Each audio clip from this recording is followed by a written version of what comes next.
요즘 같은 고금리 무리하게 대출 레버러지를 해서 투자하신 분들, 혹은 사업 실패로 직장 내에서 권고사직 당하신 분들, 사업 실패를 하신 분들, 혹은 자영업, 영업사원인데 영업이 너무 안 되시나요? 경제적으로 힘들 때 이야기를 나눠보도록 하겠습니다. 안녕하세요, 건프로입니다. 경제적으로 힘든 상황일 때 이야기를 나눠보겠습니다. 요즘은 건강 생각하고 소식을 하고 때론 밥 먹을 시간이 없어서 점심을 거를 때가 있는데, 제가 30대 초반에 그 당시에 돈에 여유가 없어서 점심에 편의점 컵라면이나 국밥 한 줄로 저녁 끼니까지 버티곤 했었어요. 사람이 정말 힘들면은 그 어떤 동기부의 영상이나 주변의 조언도 하나도 도움이 안 되는 것 같아요.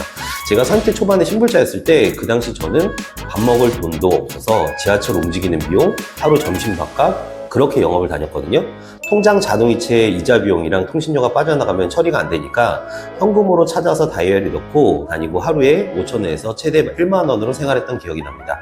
가진 돈이 100만 원도 안 되고 월세 보증금도 없어서 아버지 집에 내려갔어요. 독립했다고 나갔다가 완전 거지가 됐었어요.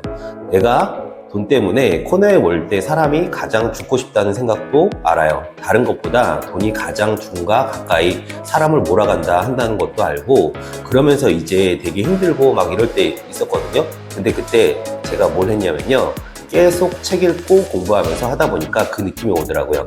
뭐가 있냐면요, 이 불행이 나에게 주는 선물이 있었을까요? 여러분, 모든 불행은 반드시 방향을 두 가지 갖고 있습니다. 하나는 이것 때문에 잘못될 방향, 아니면 이것 때문에 어때요? 한 단계 도약할 방향으로 반드시 갖고 온다는 생각이 들어요. 방법을 따로 말씀드리면요, 힘든 순간을 하나의 도구 따위로 생각하는 거예요. 굉장히 압축시키는 거죠. 마치 당신이 어렸을 때가 놀던 장난감 게임 할 때 플레이어 용이한 아이템, 일상을 편리하게 만드는 스마트폰, 이런 보조수단 정도로 보는 거죠. 이런 단순한 위기를 기회로 삼아라 말이 아니에요.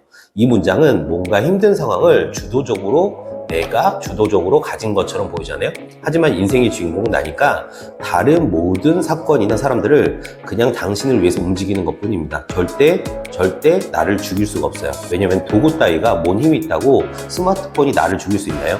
그리고 무엇보다 어떻게든 나를 도와주려고 나타나는 것뿐이에요. 좀 더 세게 말하면요, 그냥 달면 삼키고 더 이상 온라인 창업 고민하지 마세요.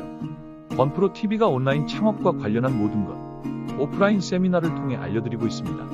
영상 우측 상단과 본문 댓글에 세미나 참석 링크가 있으니 많은 신청 부탁드립니다. 스마트 스토어, 오픈마켓, 유튜브, 오픈 채팅, 자동화 홍보 프로그램 등 다양하게 준비해 놨으니 영상의 오프라인 무료 세미나 신청 부탁드립니다. 감사합니다. 뱉는 한낱 이용 대상이라고 생각해보세요. 당신은 좀 더 이기적일 필요가 있습니다. 당장은 이 말이 공감이 안 될 수도 있지만 잘 생각해보시면요, 미친 듯이 힘들었던 일들로 조금만 시간을 지나서 돌이켜보면은 그냥 안주거리 정도로 추억인 경우도 많고, 또 그 덕분에 오히려 나에게 득이 된 것도 분명히 있을 겁니다. 물론 그렇다고 억지로 긍정해버리라는 얘기가 아니에요. 다만 절대로 아프고 지치고 그런 사건들의 주도권을 갖고 당신을 휘두르게 냅두지 마세요. 그리고 나는 오늘보다 괜찮을 거야. 근데 그 괜찮기 위해서는 제가 했던 게 뭔지 아세요? 그때는 닥치는 대로 책을 읽었고 닥치는 대로 들었어요.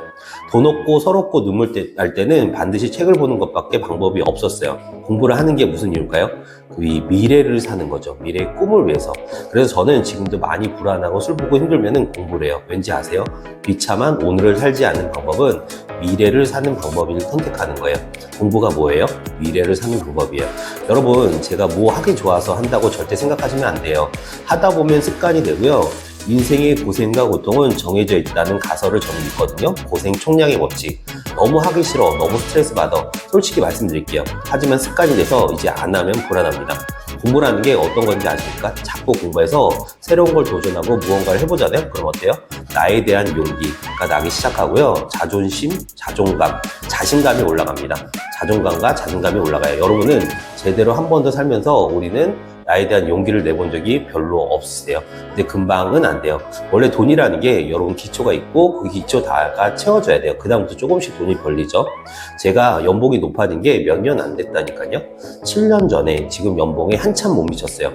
기본 인프라 메꾸는데 그렇게 오래 시간이 걸렸어요. 그러니까 세상에서 제일 중요한 게 뭐예요? 스스로 희망을 주는 거고, 그런 하루하루에 힘을 갖는 거, 그런 생각이 진짜 중요한 거고, 스스로에게 희망을 주려면 뭘 해야 돼요?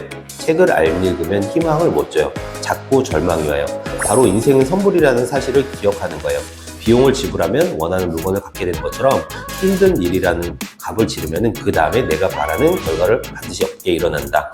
여기서 반전이라는 거는 단순히 부자가 되고 좋은 일이 생기는 것만 의미하는 게 아니라 때로 뜻밖의 방식으로 예상의 선물이 주어질 수 있다는 뜻이에요. 제 인생도 당신의 인생도 우리가 맞이하고 있는 매 순간의 가시밭길이 당장은 조금 따갑고 두려울 수 있지만은 그건 어디까지나 꽃길을 만나게 해줄 밑거리일 뿐이에요. 가시는 꽃을 위해서 존재하는 거잖아요. 당신의 어떤 상황에 놓여있든 얼마나 힘들든 그건 절대 영원하지 않습니다. 장담할 수 있어요. 그 끔찍한 일들은 결국 요즘 말로 레버러지가 돼서 우리 삶을 나아지게 만드는데 이용될 것입니다. 영상 마칠게요. 영상이 도움되셨다면요, 구독과 좋아요, 알림 설정 부탁드립니다. 다음에 더 좋은 컨텐츠를 가지고 찾아뵙도록 하겠습니다. 행복한 하루 되세요.